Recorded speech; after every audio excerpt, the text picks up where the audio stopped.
So hello, this is my another video, and in this video I want to show you how I'm testing the vacuum cleaner motors on 230 volts. I've got here my friend.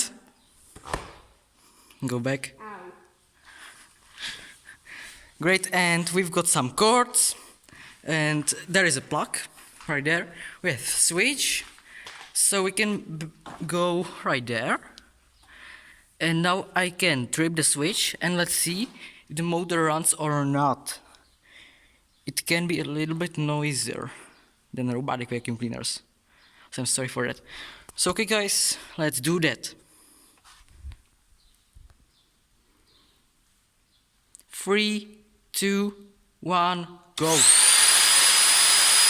It works! Yes, it works.